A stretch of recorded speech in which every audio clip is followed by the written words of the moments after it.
What's happening, YouTube? My name is Ryan, and today on Tricrow Studios, I'm doing it again. I've got gas.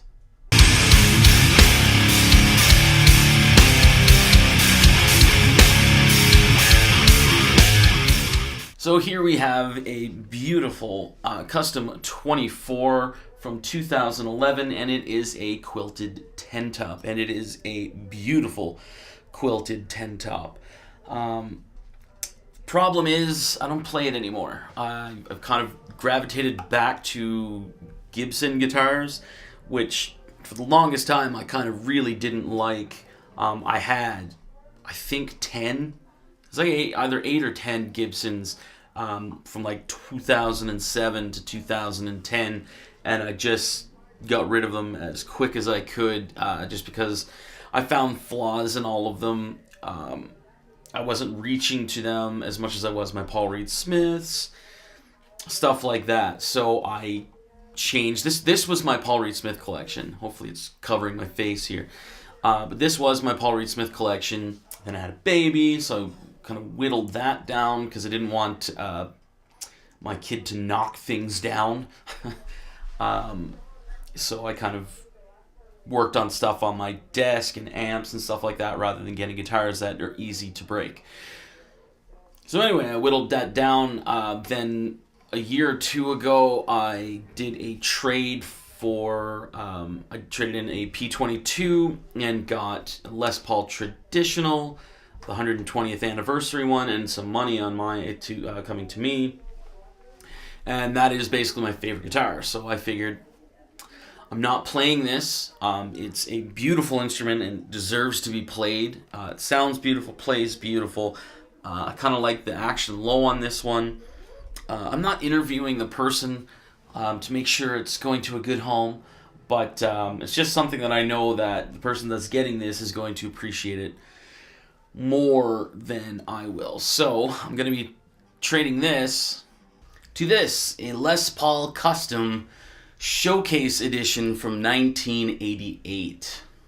So basically, I'm hoping that I'm going to be playing that Les Paul Custom, the Showcase Edition, a lot more than I'm playing this, just because I really do love the feel of the Les Paul.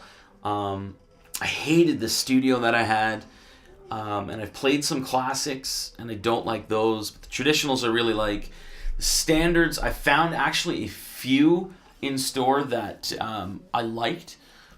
So I did want to, I was kind of looking to trade this towards a standard and a little bit of money to me.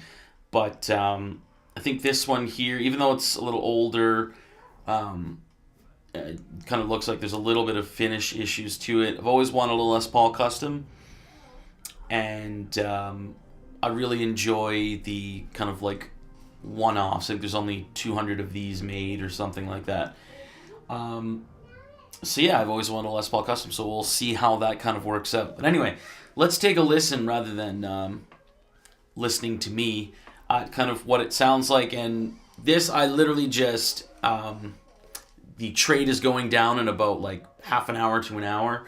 So I just picked up the Mark V here, and I went with a setting I'm pretty sure my daughter had messed around with stuff, so it might not sound the greatest, but it's just something I wanted to do to kind of say goodbye to this sucker.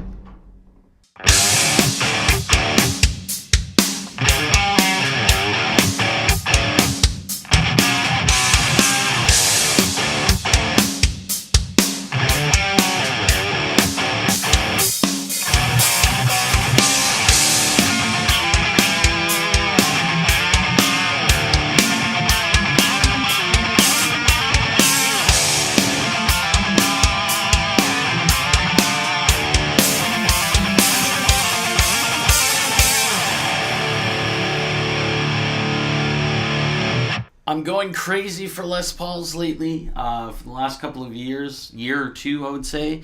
And so far, this feels like it needs a little bit of work. Like a setup would be nice on it.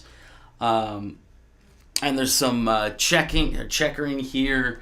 And on the back, you can really see where the finish is kind of cracking and peeling a little bit, but that kind of comes with age, unfortunately, with these.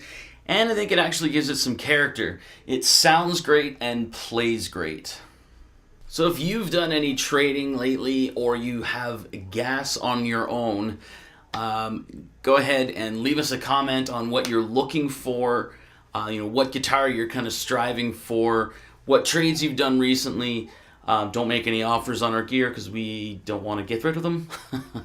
And subscribe, and we'll see you later as we say hello to a new friend. Goodbye, old friend. I will miss you.